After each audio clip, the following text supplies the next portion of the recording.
in this print, at least, of Rav Kook's Hagdama to Shabbos Haaretz. What we have pointed out, just very, very, very briefly, it's kedai to get the Shtalshelus Hadvarim, the seder of what we've said so far. Rav Kook has pointed out that there is a basic nature of the Jew and a basic nature of the Jewish people.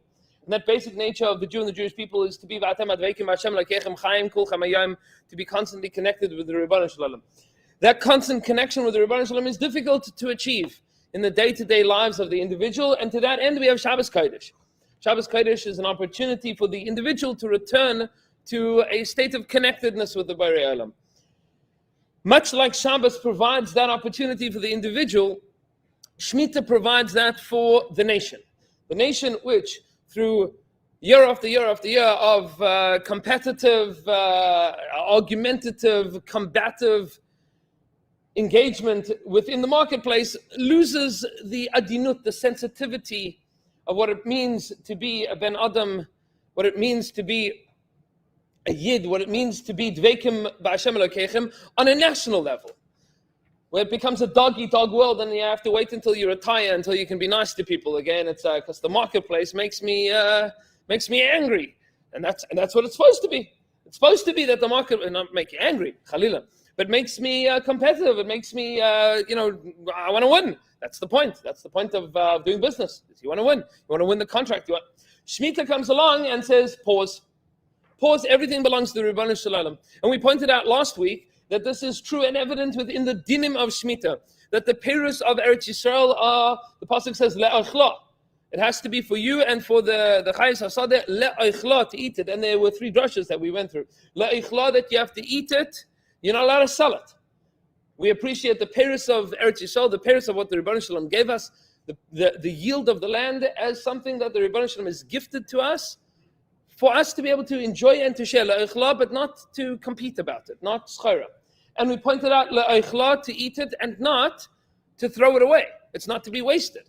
We noted last week that one of the economic knetches that people have had in America, this happened during COVID, was dumping of produce in order to artificially inflate the market in one direction or another, or to not care about the produce of the land, to not appreciate that bracha.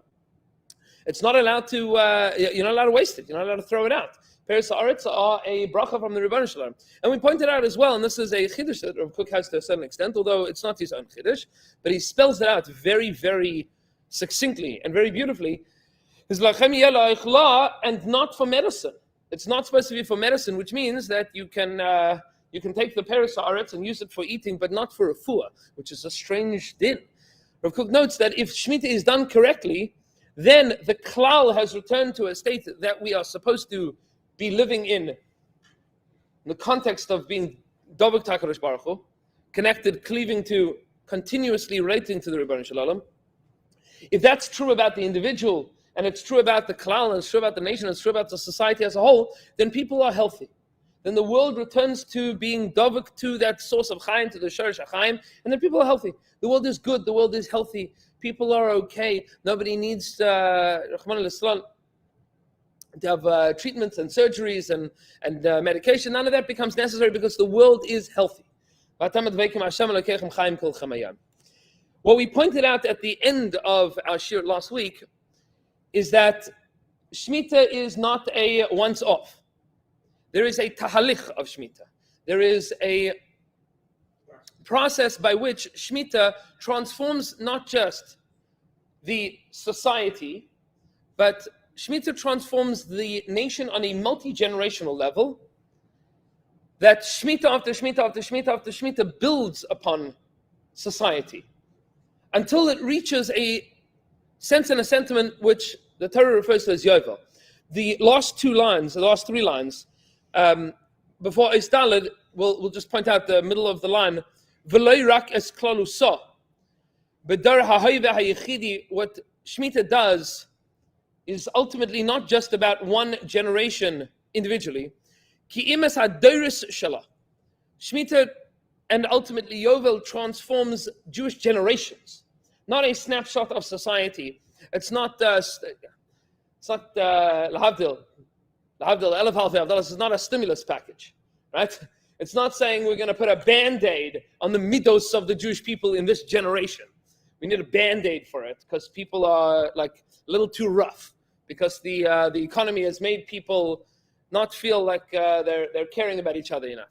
It's not a Band-Aid. It's supposed to slowly but surely be mereimim, elevate and transcend the basic nature of people so that Jewish society transforms into something unique and different.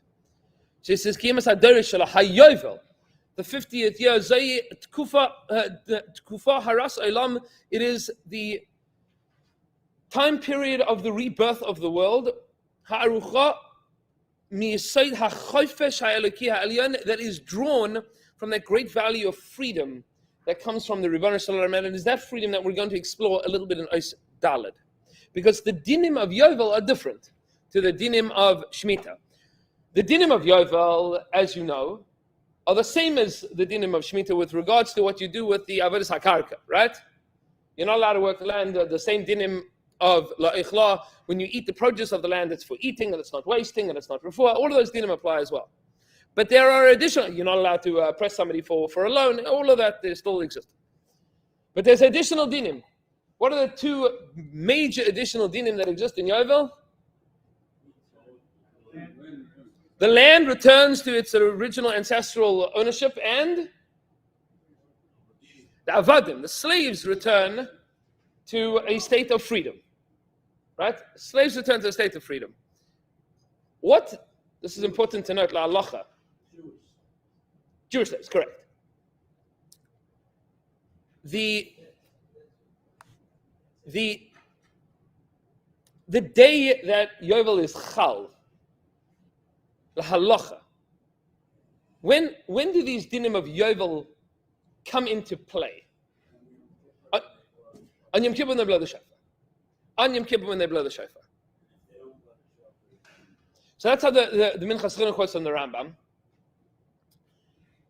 which a couple of years ago at BRS West, this was the Yesod we explained of Aseret Yemei Tshuva. I said this over in a Shabbos Shuvah Drasha. There's a lot to say about this Nakuda. But it's kedai to understand that the orientation that we have to the Aseret Yemei Tshuva and the Shofar of Ne'ilah, at least according to one major school of thought amongst the Ge'onim, comes from this Tkiyah Shofar of the Shichur Avadim. So the other tzad in the Ge'onim, just so that you know, is Sheikh Yovel Hema Yalu Bahar, that when they blew the shofar after Matan Torah, that's when they were allowed to climb the mountain that Har Sinai was no longer Mekudesh. It's two almost diametrically opposed days in the Ge'onim, what the shofar of Yom Kippur is about. But on the tzad, and we're going to understand this because the shofar of Yovel, it's worth understanding, there's a fascinating din. What happens to an Eved Ivri, between Rosh Hashanah and Yom Kippur on Shnas HaYovel? What does he do? Packs his bags. Is he an Eved? He's still an Eved, but he doesn't work. Is he a Ben Chayrin? So the answer to that question is, it is unclear. When does it become clear? Lima Freya on Yom Kippur. This is how the Rambam holds. That if it would be that they blew the shofar, then he is already an Eved Meshuchrar from Rosh Hashanah. And if they do not blow the shofar, Ledina, then he's still an Eved. He's not Meshuchrar. It's Ma'akev. If they don't blow the shofar, he's still an Eved. Which means, when the Rambam writes in Hilchos Tshuva about Aseret Yemei Tshuva, that a person is Beinenim Tzluyim Va'imdim Ad Yom HaKippurim, that you are Tolui Va'imid. You know what Tolui Va'imid means? What means this Tolui Va'imid? Hanging and standing. What means this hanging and standing? So when they would execute people, what they would do is they would put a noose around their neck and then they put them on a box. That's called Tolui Va'imid. Right? If there's a tzad to be mazaka them, then they take you down. And if not, then they kick the box. That's called Tolui Va'imid. No, 100%. But when the Rambam's writing Tolui Va'imid, say what? Correct. Correct. But Toli v'Omed, this is how Chaim Shmulevitz explained the Rambam. Toli v'Omed, pshat is, maybe you're going to live, maybe you're going to die. You're mamish in the middle. Mamish in the middle. That's the din of the Eved, meaning what we experience every single year, Asar Shemei Tshuva, is what this Eved experiences. These Avadim, and the Rambam writes, what did they do for 10 days? They made sudas. They had big parties. And they davened with all of their hearts that they should blow the shofar in the Sanhedrin, because if not, then they go back to being Avadim. But if they blow the shofar, then they were already Meshuchar. So they would already start celebrating al smach that they would be Meshuchar, davening that it works out. That's the Hergesh of Aseret Shemei. That's what a Yid feels, Aseret Shemei. There's no. The Eved that says, I want to go home after 7 years, goes home. But the Eved that has his ear nailed to the doorpost, so he doesn't go back until Yovel. Now, Rabbi said, that idea of chofesh, of freedom, what the pasuk says, "Ukratem drar lechol yoshveha," what they put on the Liberty Bell, right? Ukratem drar lechol yoshveha. That's what we're going to try and understand what this means now. Says Rav Kook, Seder Hachaim, Seder Hachaim shel Shnas HaShmita hu al pi hachefetz hapnimi hativi shel tshukas hatov hatzedek. The way that life operates during the Shemitah year is in accordance with a deep desire that a Jew has, that natural inclination that we have as Yidden for goodness and righteousness. That is the expression of the deepest desire of a Jew. What do we want? Hashivyan, equality, menucha, rest.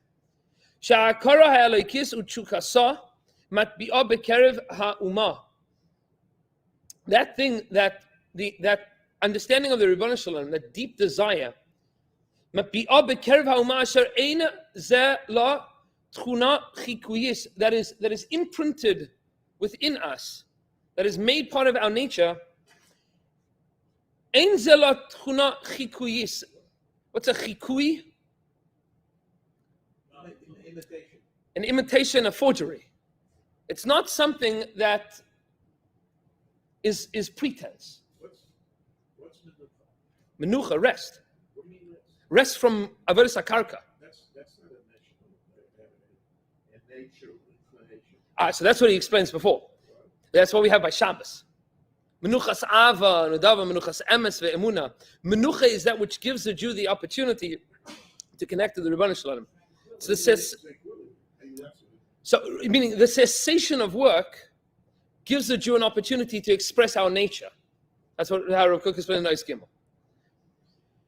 So he says, "Asher ein ze la tchuna chikuyis." This is not an imitation. Davar melumad min achutz. Nobody teaches this to the Jewish people. This is unique to the Jewish people. You find fascinatingly that there is no other nation in the world. Many nations, by the way, have the concept of a day of rest, of a day of worship. No other nation in the world, on a national level, on a religious level, has the idea of a Shnas HaShmita. Shnas HaShmita doesn't exist. Shnas HaShmita does not exist by any other nation. That's something that is inimitable. Nobody's ever attempted that. This is not some crop rotation. You understand? It's not, I'm not going to work this field, I'll work that one. That exists. Yovel, that's the Lashon, yeah. That's the 50. We're going to get there in a second. He says, this is something that is drawn out of the existence of the Jewish people. This is how we explained all the way at the beginning. Goy echad ba'aretz. It's only in Eretz Yisrael that this nation, that this national identity can be fully realized and recognized. He says, Aval Mekar Yisrael, the source of the Jewish people, when it is revealed in its purity, which we'll define what that means in a couple of moments, Enenu Oimed al Amdai. It doesn't stand still. When that identity of the Jewish people, the deep inner well of who we are, when that is revealed, it doesn't stop. It's not static. It doesn't pause. It continues to expand and to grow. This is something that is by nature desirous of expansion. That which is good, that which is real, that which is emes, that which is the nature of the Jewish people as a whole, desperately desires expansion. That, by the way, is not unique to the Tchunas HaNefesh of Klal Yisrael. Everything that is alive desires expansion. Everything wants to grow. Everything wants to not be, this is it. Everything wants to expand. The apple tree doesn't want there to be noch an apple tree. The apple tree wants there to be lots of apple trees. Right? Which is why you don't have one seed, you have many seeds that come from the tree. Everything that's alive wants to grow. This is from the smallest of the small of bacteria all the way until Bnei Adam. Everything wants to expand, everything wants to grow. That's the nature of things that are living, is to be expansive. He says, when that comes to fruition, that existence of the Jewish people as our national identity of who we are and what we are doing with our lives, when that comes to fruition, and soaks up within it all of the best of the choices that we make, all of the decisions that we make are now in line with that goal, with that vision. Like the pasuk says, that what you should choose is life. What you want is to be connected to that thing called chiyus. Where all of our choices are those choices, hateshuvah hatahira, the return in purity to our basic nature, which the word tshuva for Rav Kook does not mean clapping. The word tshuva for Rav Kook, kemavur, throughout Eretz HaTshuva, means a return to the essence of the self. In every aspect of being. It is, there was a something that should have been achieved, that should have become, that was not.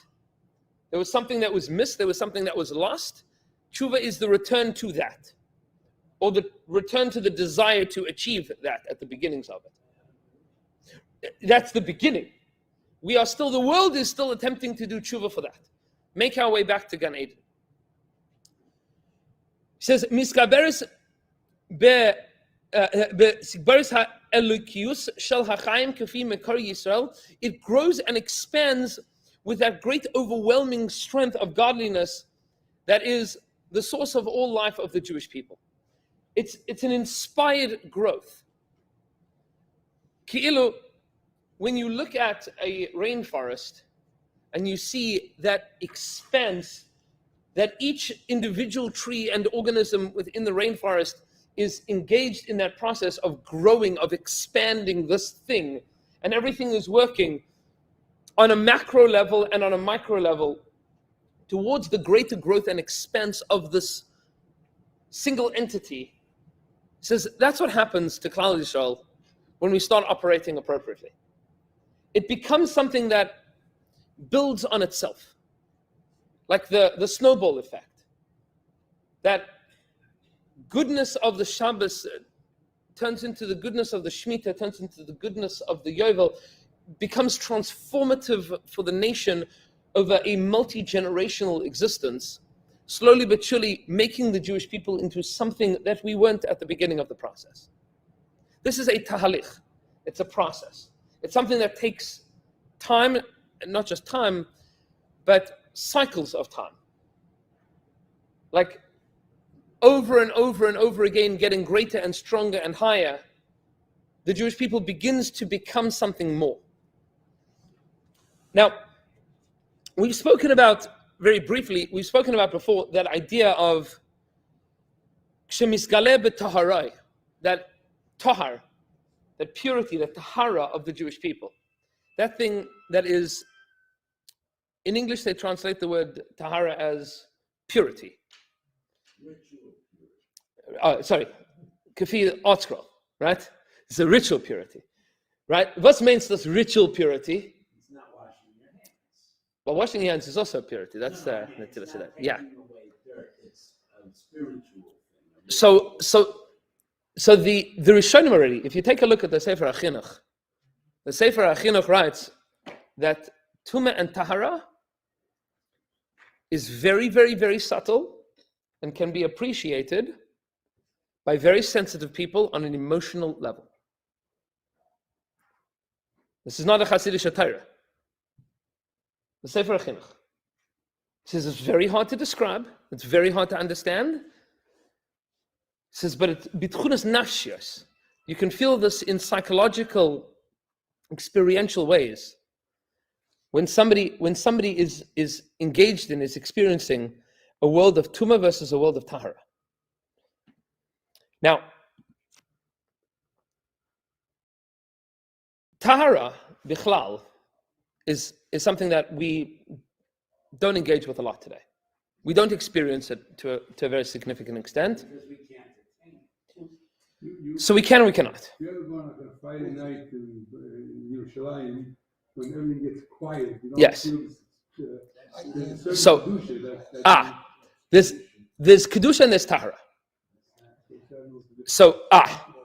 So this is something that people struggle with.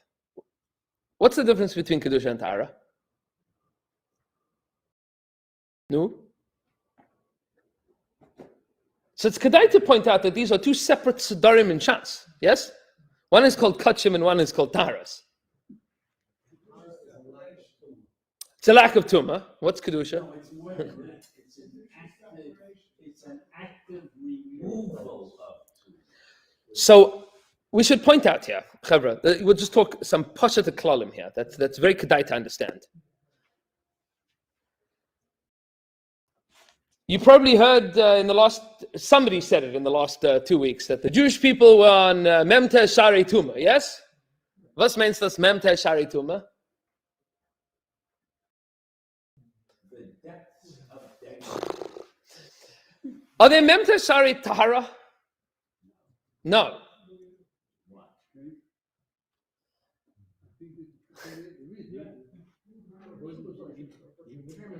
What you say? So Tumah is, yeah. So Tumah is something going bad. There is a machlokes in the Rishonim if there are higher levels of Tahara. But only very, very subtly. Tahara means something that is never come in contact with the notion of Tumah. Now, it is possible that there is a greater value to a vados in Tahara versus a chazaka in Tahara. And that's a shaila in the Rishonim with regards to Tahara's kain by Para Aduma. But that is arguably technical. There are no memte shari Tahara. To be tahar means to not have come in contact with Tumah. Or to have removed it. But, and this is important to understand, that idea of removing Tumah, I argue, is a chidush of Klal Yisrael. It's a chidush of the Torah. It's a chidush of Klal Yisrael. It's a chidush of the Torah. Well, Tumah and Tahara is a chiddush of So let me explain. The whole world believes in a concept of the purity of innocence, the purity of nature, the purity of childhood. You see that notion, that uncontaminatedness of, you go into a virgin wilderness that has been untouched by any kind of human devastation, that is pure. The world believes that there is only one direction to go from there, and that is Tumah.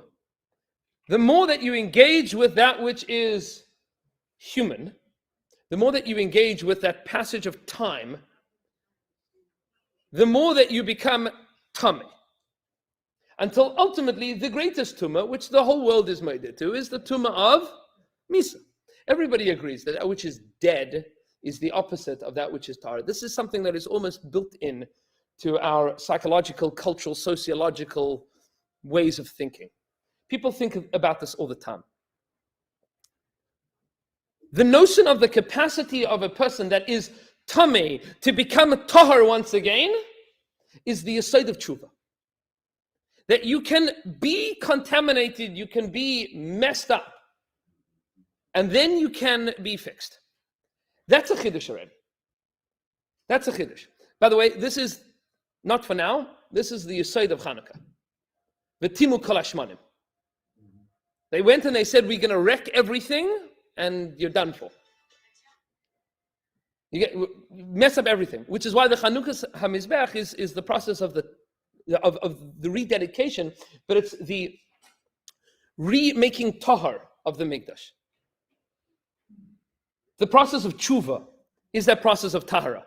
It is the return back to what you could have been. Now, there's something very, very special and very unique in the process of becoming tahar after becoming tameh. And that is that a child that is tahar by teva. But an adult that makes themselves tahar is something much greater. Which is what Chazal mean, just a snippet of what Chazal mean, that Bali Tshuva, because once you've engaged with the world of Tumah, and then you have re-engaged with the world of Tahar, now you are Tahar once again. Now you are no longer engaged mired in the muck and the dirt and the dreck and the grossness and the decrepitness of Tumah. Once you are no longer engaged in that world, which is all coming from the world of Chet, Mari Mokim to this, not for now, is take a look at the first piece of the Kashuk Lav in Eretz Tzvi, Parshas Chukas. He is ma'arich on this extensively. Once you engage in that world, you become tahara once again. That tahara is now a deeper understanding of who you are. Because what it is a return to the self. A self that was thought to be lost and then was regained. It is a much deeper sense of self. That's the makom shebali tshuva imdim. But the place that the Bal Tshuva is a place of tahara. The process of becoming tahar. It is not yet Kaddish. To be tahar means to not be engaged in dirt. To be Kaddish means upgrading where you are. It is, okay, so I'm not decrepit. I'm not gross. I'm not disgusting. I'm not doing Averis. I'm not engaging in the Eitzadas Tevra. I'm connected to the world of Eitz Chaim. That's what I'm connected to. Eitz Chaim Hi. I'm connected to the world of Torah. Okay, good. What do you do with your life? I don't do Averis. What do you do? I don't do Averis. What do we call a person whose whole life is about not doing Averis? Boring. Right? I mean, the person that his whole life is about, I want to make sure that I never do any Averis. What do you do? Nothing. Right? That's a bracha levatala on a life. It's a bracha levatala. It's a bracha levatala. I was explaining this to some of my 10th graders, that it's possible for a person not to violate Shabbos at all by getting a tranquilizer before candlelighting and have it wear off by Motzei Shabbos. Were you violating any dinim of Shabbos? No. Did you gain anything by that? No. Right. So there's mitzvahs chiyuvis, there's mitzvahs asay, there's things to do, there's things to grow. This, the Baal HaTanya points out, is the Yesod. This is the Baal HaTanya at the beginning of Igeres HaTshuva, Perek Aleph. The Baal HaTanya points out that we have a klal in halacha, it's a stira. The din is that it's harder to get kapara, it's harder to do tshuva for a violation of a mitzvah lois asay than it is for a mitzvah asay. Person violates a mitzvah asay, the din is ein zazim misham ad shemaychlin lai, right? You say, Ribbon Shalom, I'm sorry that I didn't say Kriya Shema this morning. I'll never do it again. Ribbon Shalom says, excellent. Sababa, you're good. A person basically spoke Lashon Hara.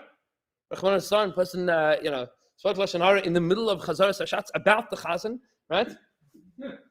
About on Yom Kippur. No, that's right. It's in the billiards room with the candlestick. So the din is, so you say, Ribbon Shalom, I don't want to do this ever again. I'm so sorry.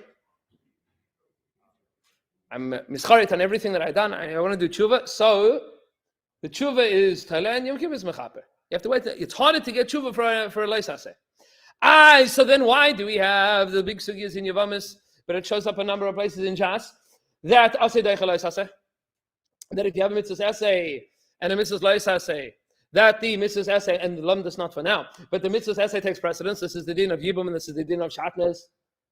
That it's worse. Doing a mitzvah's leis haseh is worse than not doing a mitzvah's essay. Correct? Correct. So then how come when there's a tussle in halacha between the essay and the leis haseh, the essay wins? You violate the essay in order to do the mitzvah, you violate the leis haseh in order to do the mitzvah's essay, says the Baal HaTanya, because the job of a Jew in the world is to do two things. Not wreck it, not to take HaKadosh Baruch Hu out of it, not to be metameh it, and to bring HaKadosh Baruch Hu in. But the ikar goal is to bring HaKadosh Baruch Hu in. You also told, just also don't mess it up. But the ikar is to bring HaKadosh Baruch Hu into the world, to be mekadesh the world, to lift the world up, to bring the Or Hashem into the world. That is the job of Klal Yisrael. That's what we're trying to do. When there is now a decision, a discussion, simultaneously, I'm going to do something that's going to bring HaKadosh Baruch Hu into the world and take HaKadosh Baruch Hu shtickle out of the world. So the Midah Taiva is meruba from the Midah Sporonis. The greatness of bringing Hashem into the world takes precedence over removing Hashem slightly. HaKadosh Baruch Hu makes that cheshbon, tells us the essay is deicha the leis haseh. That's the goal. I've given you a lot of Marmakom. Take a look at them. It's Kedai. The Baal HaTanya in Ergeres HaTshuva, the Kosher Glav in Eretz Tzvi at the beginning of Parshas Chukas. There's a lot to understand. But the Nakuda is like this. The Mekar Yisrael says Rav Kukas Kshem is Gale b'Taharai is revealed b'Taharai in that state of neutral. That's we return to a state of neutral. That's the state of tshuva, of the world kiviyachol as if we didn't mess up, but with a perspective of having messed up. So things are okay now. Life is okay. We have a perspective. We have an understanding.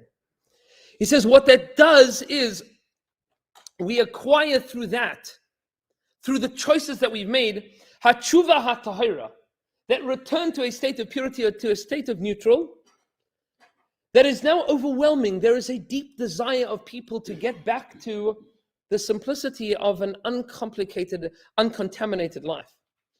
We'll see the next line very briefly. It says, Nimshachu v'hoilech. It continues and it grows. Turning over the page. B'kedusha sai. In Kedusha, once we have reached neutral, once we have returned back to a state of uncontaminatedness, of not being pretentious, of not being egotistical, of not being narcissistic, of not trying to be in a dog-eat-dog world and kill each other in order to make a deal, in order to make a buck.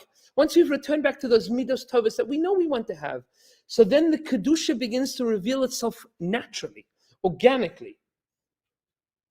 It's you planted a seed in the ground and then you put a piece of concrete on top of it. So like you can't do it, the seed, nothing. So you lifted up the slab of concrete and then all of a sudden the seed just starts to grow. It couldn't before, it was there, it was latent potential. All of a sudden you take away that which is meinea, that which is preventing, that's called the process of tahara. And then the Kedusha begins to sprout. He says, B'chol meshech hazman shel haprakim. Throughout this period of intervals of time, which is the din, again, we come back to the din, which is, the Gemara in Erchin says, Moinim shmitin lekadesh yovlim. You count the Shemitah years in order to be mekadesh the Yovel. You mekadesh the Yovel through counting the Shemitah. If you didn't have Shemitah, you cannot have Yovel.